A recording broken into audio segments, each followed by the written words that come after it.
Hey ladies and gents, it's Zem back, and I'm putting out some videos today, damn it. We're doing the Cromwell B, and not only is this my favorite Tier 6 tank, but it's also on sale. Once again, this is on one of the Berlin Quartet tanks. I just did the ISU 122. What is the difference between this and a regular Cromwell? Not much, and we'll go over the stats of them.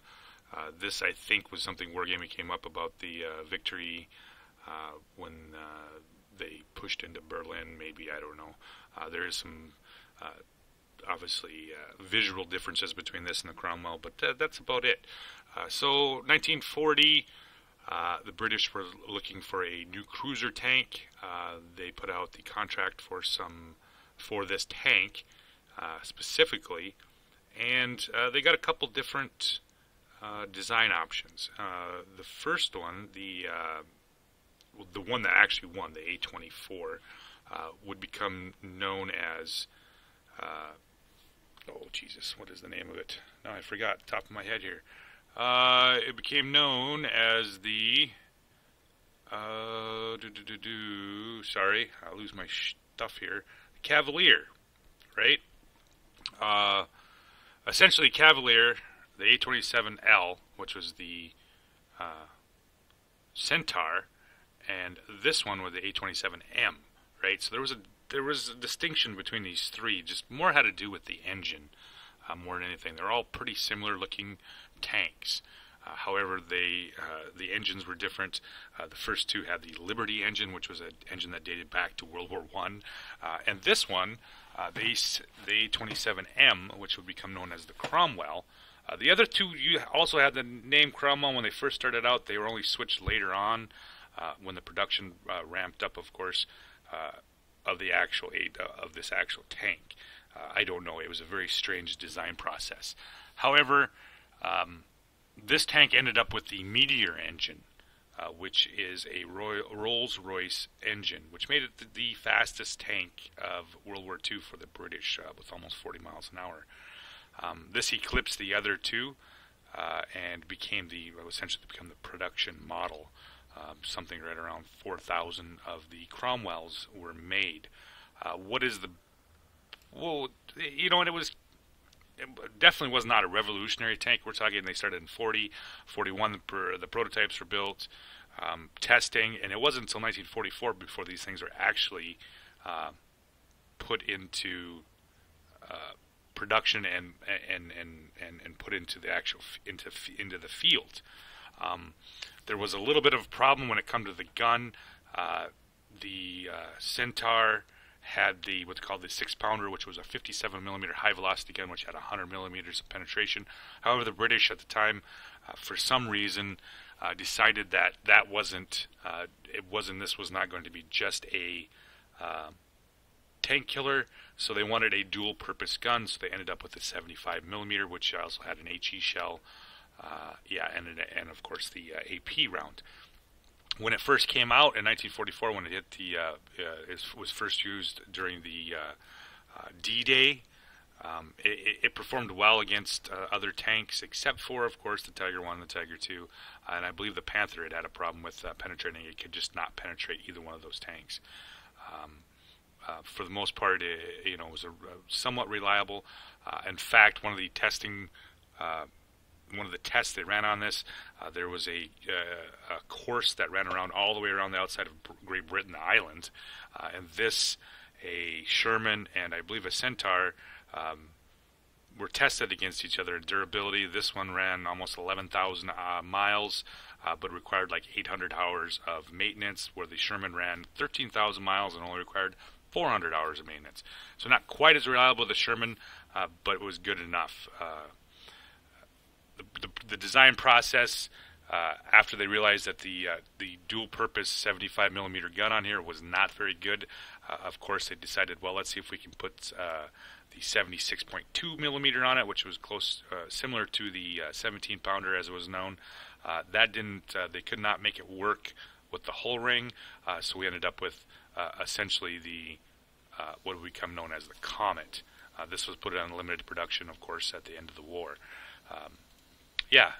After World War II, It was exported all over. I think, believe 700 of them to Australia. They were sent to a lot of the British colonies and whatnot. So yeah, a very popular tank in game. So, and that's what I brought this up because, like I said, this is my favorite tank. I just completed MT8 with it, and with an Ace tanker and stuff. So, yeah, my favorite tier 6 by far. I know, right? OP tank, right? Well, it's no different than, like I said, this is the Cromwell. This is almost the exact identical tank, except for, of course, there is a few minor differences. Obviously, the difference between the barrel length of the gun. But yeah, other than that, they're almost identical tanks. And then the stat-wise, we'll look at that as well. It was a riveted armor. Later on, they've ended up using welded armor and, of course, a Christie suspension on it that allowed it to have a pretty good cross-country mobility. So that's the history of the Cromwell B. Kind of a short little quick one here. We're going to do the comparison here, of course, and really can see the difference between the Cromwell and the Cromwell, the regular Cromwell, and almost no difference. These are all with BIAs, 100% cruise, coated optics, a gun rammer, and vents. I know people are like, "Oh, why don't you use, oh God, now I can't even remember." We'll get to that in a second here. I'll go over the equipment part of it. But yeah, the only real big difference here is when it comes down to is the traverse speed. That's about it. That's the only real difference between these two tanks. For the most part, signal range is a little bit, but like I said, for the most part, it is a Cromwell, just with a shorter looking gun and a little bit better soft stats. That's essentially the big difference between the Cromwell B and the Cromwell, regular Cromwell. Yeah, okay, so I use coated optics. You can normally, some people would oftentimes use the enhanced gun laying drive or something like that along the lines of that. However, I'd prefer to use coated optics on it. It just makes it seems to me a little bit. I tend to play a little bit more of a scouty type tank, not necessarily obviously you want to do damage and whatnot, but yeah, I do play quite a bit of the scouty role with this tank, so I usually prefer the coated optics over anything else. So what do we get here? We get 135 average damage, 145 pen, 18.64 rate of fire, 3.22 reload time, 52.33 traverse speed. Yeah, 2.11 aim time, 0.33 dispersion, and 2,500 average damage per minute. 750 hit points, 63 on the front, 42 on the rear, 31 on the rear, 42 on the side, 31 on the rear. Yeah, this is not going to bounce a lot of shots at tier 6. Occasionally you'll get some crazy bounces, but that's about it. However, it's the mobility that really makes the difference here. Top speed of 64, reverse speed of 20. Yeah, nice mobility. And I'm not gonna lie, this is, like I said, my favorite tier 6 tank. So, in my opinion, I'll give you straight up here, and even before I finish, I'll finish off the stats here quick. Concealment, not too shabby at 17.42, and of course, view range at 437. Of course, I'm running coated optics to get it up there that far. But for the most part, this is a 2 thumbs up tank. You cannot go wrong with the Cromwell B. Prints money like crazy. The game I'm going to show you was an Ace tanker, I think, and yeah, 66,000, 2,471 XP in it. I have another one too that I'll show you that's a little bit more along the scouty type role with it. But yeah, for the most part, this thing prints pretty good change at tier 6. So 2 thumbs up tank easily. This is, and don't get me wrong, this isn't any. It's not OP unless you consider the Cromwell OP. There's a lot of people that say the T3485M over this. They like the Type 64 over this, whatever. But back in the day when this thing first came out, yeah, it was ridiculously good, and it's still ridiculously good for what it is. So I'm going to bring up the gameplay for you guys to check out the Cromwell B and see what you guys can think of it. Alright guys, back with the first game in the Cromwell B, and yeah, it's Paris. This tank is just so good, and I'm not gonna deny that. It does what it does real well, and it's I get a nice tier 7 game here with it, and I'm off to the races here. I'm gonna try to take that center plaza with the tank. 3.22 second reload. You know, it doesn't do a whole lot of damage, but it sure has some really nice DPM here.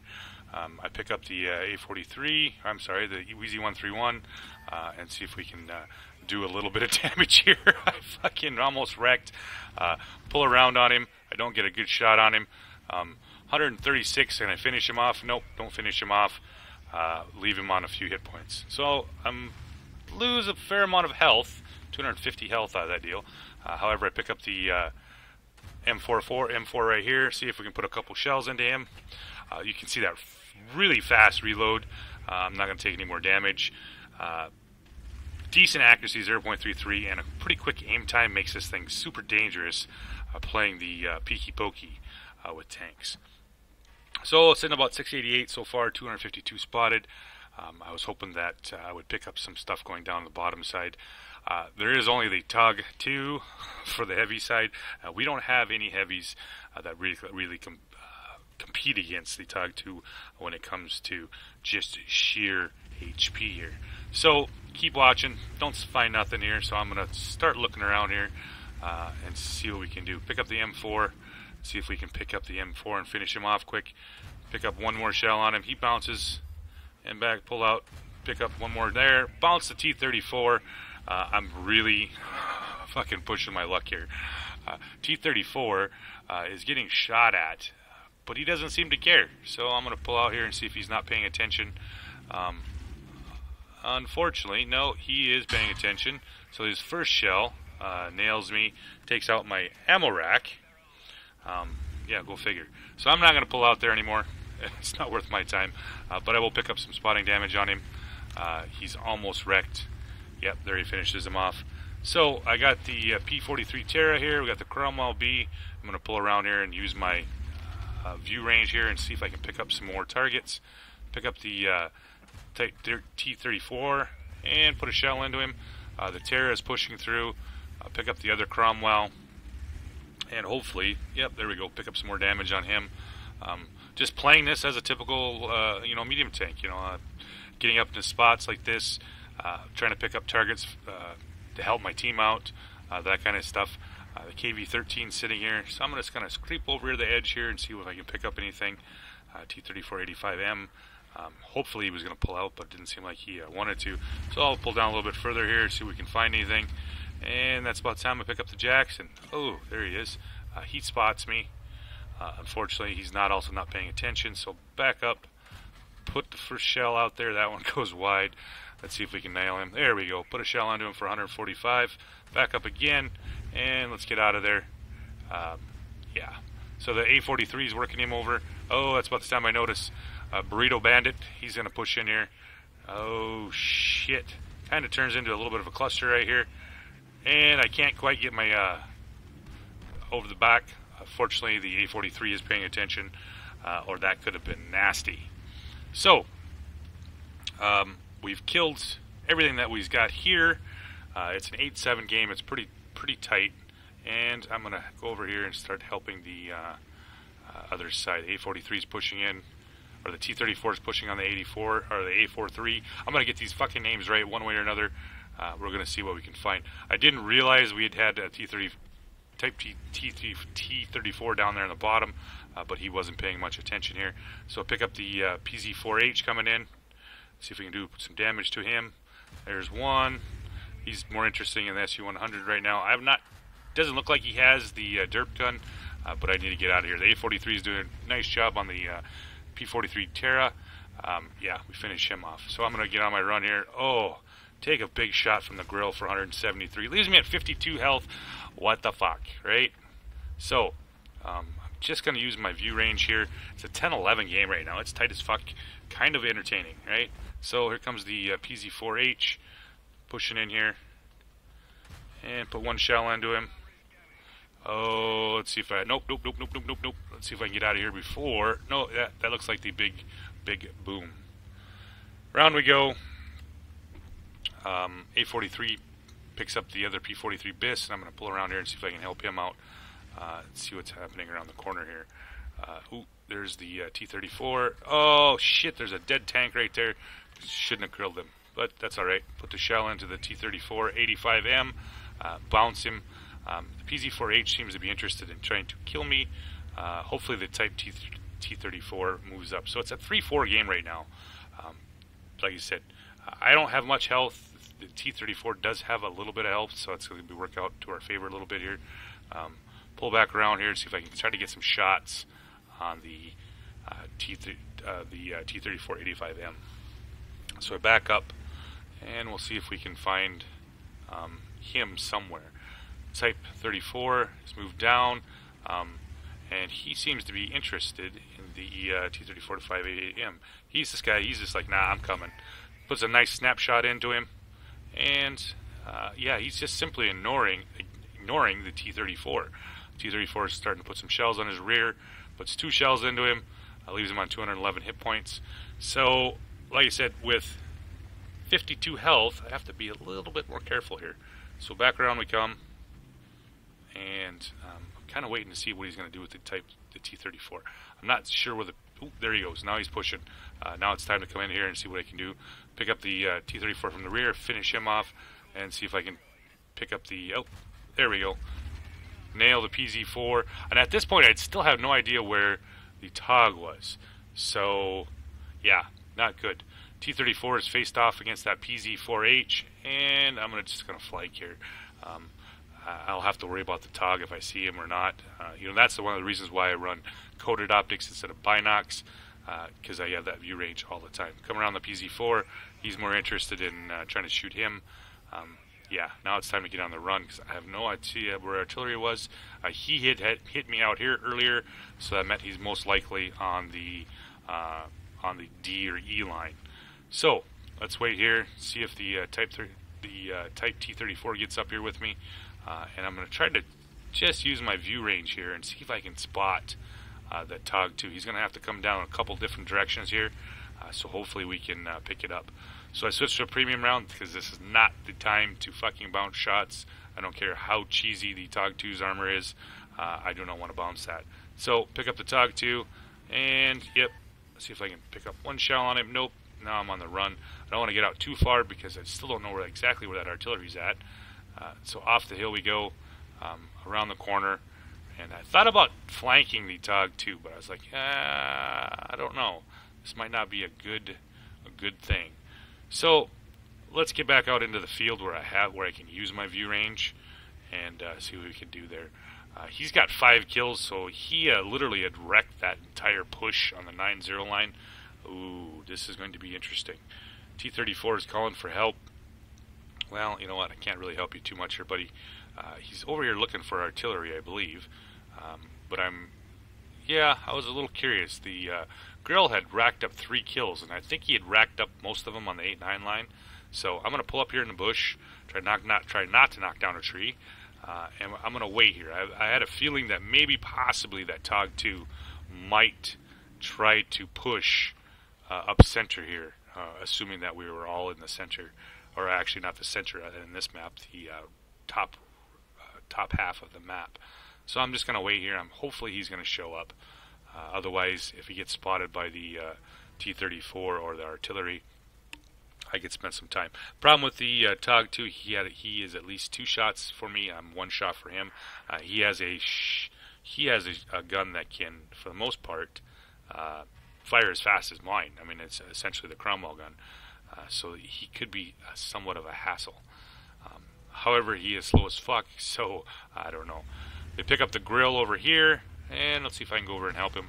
T-34 comes around the corner and gets derped by the Grill, and now he's after the M41 HMC. He's waiting. He finishes him off, and now he's going to head into the cap. So I'm going to pull around here and see if I can pick up anybody coming. You know, this is the whole... Yep, there we go. Pick up the TOG 2 coming through. He still hasn't seen me. Put 1 shell into him. And he didn't obviously spot me, so we're just going to wait for him to show up. He knows the general area where I'm at. I'm just going to look here, find him, pick him up, finish him off. 4 kills and a nice 2,300 damage game. So, one more game for you guys, and kind of give you an idea what this little beast can do.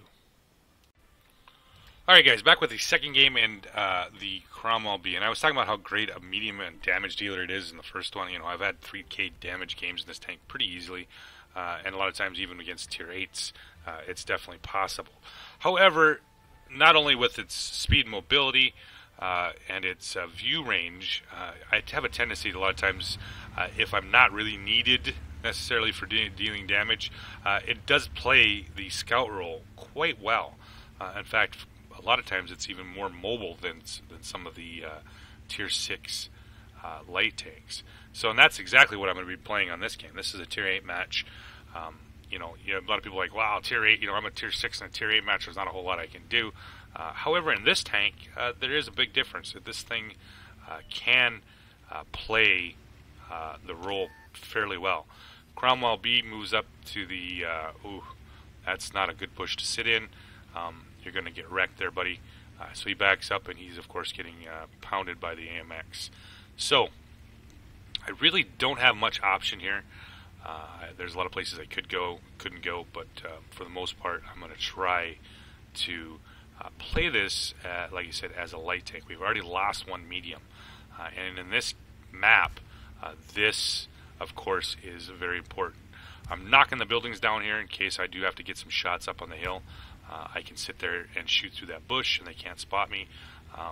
However, like I said, you got to do what you got to do. And this tank has the ability not only to be the damage dealer slash medium when you need it to be, but with its mobility, it does a real nice job of playing a scout role. And that's essentially what I'm doing here. I'm trying to keep things lit. AMX 1375, it could be kind of a pain. He's a tier 7, and of course there's a CDC. So around we go. We have one AMX 1357 up on the hillside in the trees. He is, of course, spotting a lot of this stuff. However, I find being a little bit more active with the medium, and that's exactly what I'm going to be doing here with the AMX 1357 or 1375. Is he's in a position where he can spot a lot of things. So if I can keep him somewhat lit, however, pulling that kind of stuff right there is never a good thing. Yeah. So I haven't really did much this game other than just drive around. However, I'm starting to, like I said, try to pick up as much spotting as I can, and try to keep these guys lit for my teammates. So artillery hits AMX 1375. We do have a push going on the other side over there. Centurion 5-1. However, we pick up the Tiger 1 here. I'm just going to see if I can hit him, of course. Can't quite get down on him with 8 degrees of gun depression. There we go, but he's too far down. I'm not going to poke myself up on over. AMX CDC shows up, so I need to get moving. Going to go see if we can find this AMX again. See if he's still in that hole. Can't see him. But yeah, I'm going to keep moving here. If you don't move, you're dead.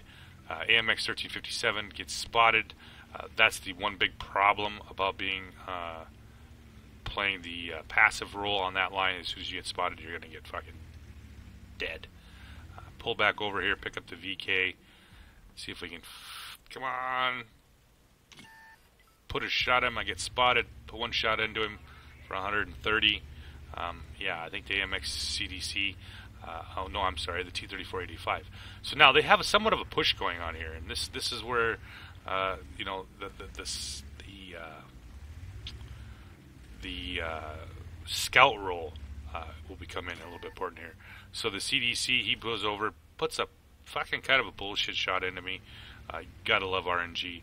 However, he's didn't quite get wrecked out of that deal. I was hoping that those guys were going to be paying attention. Thank you, artillery, for paying attention. He takes a shell to him and stuns the shit out of him. 5-4. And now I'm just kind of being a nuisance. I'm trying to keep these guys lit for my team. There's a T-3485 over here that needs to be dealt with, and as well as that AMX that's still running around somewhere. So I am, like I said, just playing. Essentially, this video is about me driving in a fucking circle most of the game. I'm not going to be real needed until a little bit later in the game, but I'm trying to stay alive as much as possible. Get picked up by something. I'm assuming that's the AMX. It's probably still sitting here somewhere in this little dip.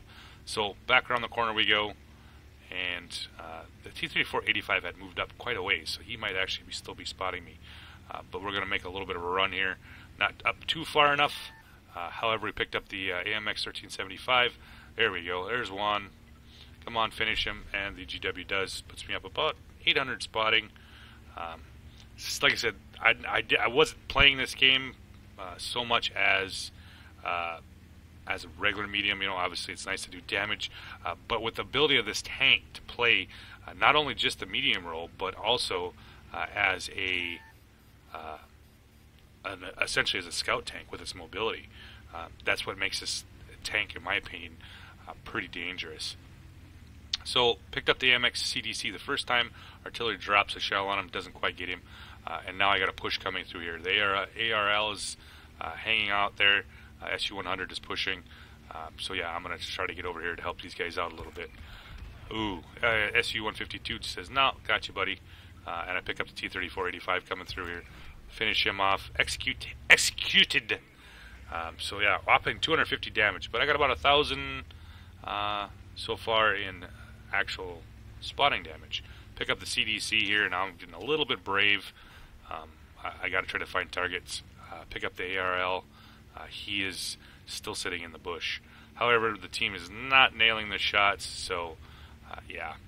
So now this is where it becomes interesting. They have too many TDs and too much shit just hanging out. So we're going to have to change it up a little bit here and get a little more aggressive with the spotting here. And you'll see me moving constantly back and forth because you got to keep things lit.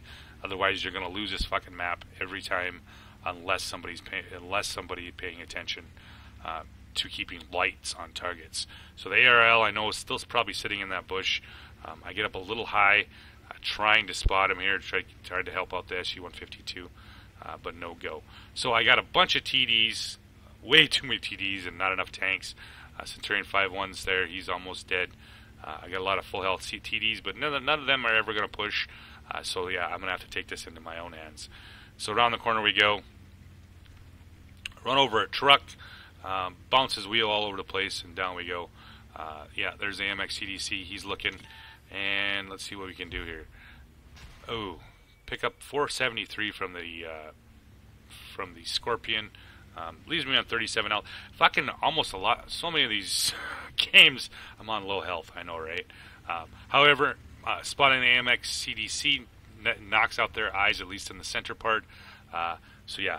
So now it's time, like I said, it's time to fill that scouting role. Back up, had vanished. Pick up the Scorpion G, and we're just going to keep them lit. Pick up the ARL over here, and they just start racking up the points. Ooh, bye-bye Scorpion. And one more for the ARL V39, and the SU-152 finishes them off. So I'm at 3,100, and I come over the top thinking, most likely that Achilles is probably over there too far, but nope, fuckers is sitting in the bush right here. Alright, so, yeah, from here it turns into kind of a, who's going to do what? I did my job. I had, once again, low-tier tank. It's not always the best idea in the world to be super aggressive, but if you don't do something, sometimes you're going to lose, and that's just kind of what I did just there. SU-100Y moves up into the bush. Sadly, he is not really doing a very good job of it. You don't want to be shooting at something when they can see you through the bush. So he gets killed, and for some reason, there we go. GW, there's the SU-152 and the Dixtramax, and some reason we are not really working out here. So the T-34-85M pushes up. He puts a shell into him, puts him at 61 health, and now he's going to have to move in and wait for the artillery to finish him off. The Achilles is still sitting back here. These guys, between the two of them, had 7 kills, so they had killed already half the team by sniping. I guess there can be something said about camping bush. However, the Achilles is just shooting at shit now, so now the Dicramax is moving up. I'm starting to see that maybe... Oh, come on, there we go. Pick up the GW, got the SU-152, finally pushing down this line. Hopefully he pushes in somewhere. Dicramax moves over, and they, of course, are going to see if they can find these Artie and the Achilles. Dicker Max works well in this position. Got bushes, and he's got hill too, which always works out nice. Lorraine 155-51 shows up, and one shell. And this is the luckiest motherfucker that has ever played World of Tanks. 2 shells. He also escaped an artillery shell. Dicker Max is looking, still got him spotted, and 3 shells. Oh, 4 shells. Come on, boys, just shoot him. Luckiest motherfucker on the planet. I would have been hit by everything. Oh, there's 5 shells. Can we get... Ooh, 6. He gets his track. He's tracked. What is he going to do now, folks? Fuck it. He makes it away. Artillery misses. Yeah. Like I said, luckiest fucker alive. Oh, well, what are you going to do? So I'm trying to give a little bit of help to my team here. ISU 152 is pushing down here. Unfortunately, they're not really paying. The Dicker Max kind of gets a little carried away here.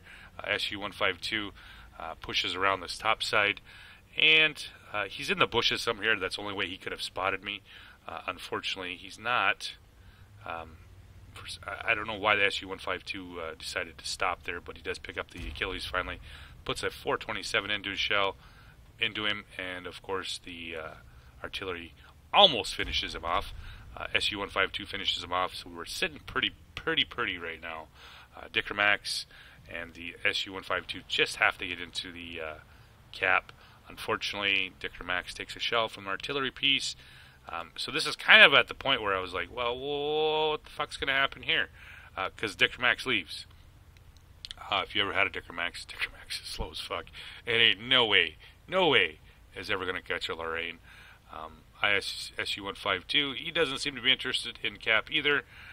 So once again, I'm going to put a little bit of wisdom, just cap it, because you guys can drive all over the map and maybe never find it, and it's at 3-minute mark right now. This is not the time to be chasing a rather quick artillery piece, and considering the amount of firing they did the last time they saw it, I didn't want to, fuck it. I didn't want him to miss it and lose this game. So yeah, I ended up with just 250 damage and 1 kill, but I ended up with 3,000 spotting. And like I said, this is one of those games where you can use the utility of this tank is very good. Dicker moves in there because that would be the first place I would fucking shoot at if I had a artillery piece. I don't know why. They finally pick up the Lorraine. He's running toward the cap, and hopefully we'll see if GW fires and missed. Didn't quite finish off the Lorraine, and now the SU-152 is moving up. He's got the 122 millimeters, so he should be able to hit this. Nope, misses the Lorraine, and we're just gonna have to sit here and wait to see what happens. I had actually really been paying attention at this point. So pick up the Lorraine. GW hopefully is ready to go. Finishes him off. So good, decent little game with the Cromwell. So hope you guys enjoyed the game, and thanks for watching. Fuck it. I'm going to bring you another one. I played 5 games in this tank tonight, all 5 wins. So I thought I'd bring another game for you guys in the Cromwell B. This is a tier 6 match. Not too shabby of matchmaking for the Cromwell. Yeah, it just looks right. I mean, it is a pretty decent looking tank. And, and this is the B version, which is the Berlin version, so it does have a little bit different camo and, different markings on it. So off on the run here. Great mobility for a medium, and lets you do a lot of this early shots on tanks. And I'm not going to even dick around with the middle. This kind of turned into a clusterfuck. Why everybody goes to the bridge anymore, I don't know. If I'm an artillery piece and I'm sitting there, I love to see shit on the anything sitting on the bridge line, because you're just going to get shit. You're just going to get fucking shit on. Same way with this side. It's kind of pretty iffy in itself. But if you can keep these guys back far enough, they will get shit on by your own artillery. So pull up here, and we're going to play the bush cover here. Back up a little bit, and we're going to look around, see what we can find. Nothing. Oop, spot the T-67. Back up. Let's see if here we can get him to come out here. Yep, comes out. Put a shell into him, and I get spotted for my actions. I wasn't backed up quite far enough to stop that, so I'm going to move here before I get shit on by artillery. And we're just going to have to sit here and wait until I vanish. Pull back up here. I love this bush. Pull into the bush, pick up the SU-100, and he is just sitting here nicely for him. Put the first shell into his track. Second shell into a track. Let's see if we can get one more in there. Oh, hit the critical hit. Don't get it. He gets the repair on it. That leaves the M4 Chad hanging out over here. So pulled up here, see if I can pick him up. Oh, there he is. Didn't get a shell on him quick enough. We got the VK now. I got some support here, so I don't feel so bad. That's one of the nice things about this tank. Even if you do get caught where you are, playing this forward position looking for early shots, you have the speed to get away and not have to worry about it. So looking for the 67, missed the SU-100 running. So now I just, like I said, I have the T-67, the only thing when I have to really deal about here. So back down. I do believe this is my third game in it. No, maybe it was my second. Something like that. Like I said, I played 5 games in a row in it. Had all 5 wins, so I thought, pretty fucking tasty for the night, right? On the run, I got support here, so at the worst I got one T-67, one SU-100. SU-100 moved back. Yeah, so now I'm just going to have to be a little bit worried here. Those guys can be a real pain in the ass here. Pick up the M4. Yep, there we go. Pick up the M4. Pick up one shell into him. He misses. 2 shells into him. There we go. See if we can pick up another one. See if we can finish him off quick. And probably was just a little too much dicking around. He's got the HE gun. It could have ended badly. That's alright. At this point I was looking for mostly damage here. Can't quite get him. Pick up the Churchill coming through. And there's the Churchill. Put the one shell into him. Looking for his idler here is what I'm looking for. There we go. Got the idler. See if I can put another shell in him. Put another shell into him. And he vanishes. That one pinned too. But unfortunately he vanishes like a ghost. I don't know how that happened. British heavies are known for their camo skills. So he couldn't see me anyway with the double bushes that I was playing off of here. But I do have a breakthrough coming through here with the Churchill 3 and the Cromwell. Mr. Sock is pushing the bridge. And see if I make a shot. Nope, can't quite get it. And now I'm going to have to deal with this. I can't let this happen. The T-67 over here had been playing way too passive most of the game. So we're going to be on the run. We're going to have to go over here and stop this. Otherwise, this Cromwell is just going to be wrecking shit. So up the hill we go. We got the Pudel and the Churchill over here. And the Cromwell, hopefully, I thought was going to make a little bit better run here, but he doesn't. Unfortunately, he does see me, so he goes the opposite direction. So, yeah, I'm sitting with more HP than him, so he needs to die. He fired already, missed, and hit the one there, and I got the reload on him and finished him off with that one. So away we go, and they're working on the Pudel, almost dead. Mobility, like I said, you get in positions with this tank, you can get the first easy shots on a lot of tank, get some easy damage, but the ability to flex back and forth across the battlefield is what this thing does really well here. T-3485M fucking toast the 67, and that's leaving the Churchill here left, and 1 Chaffee and 2 Artie. Now we haven't seen the Chaffee, so I'm assuming he's probably AFK, but we do find the Churchill 7 right here.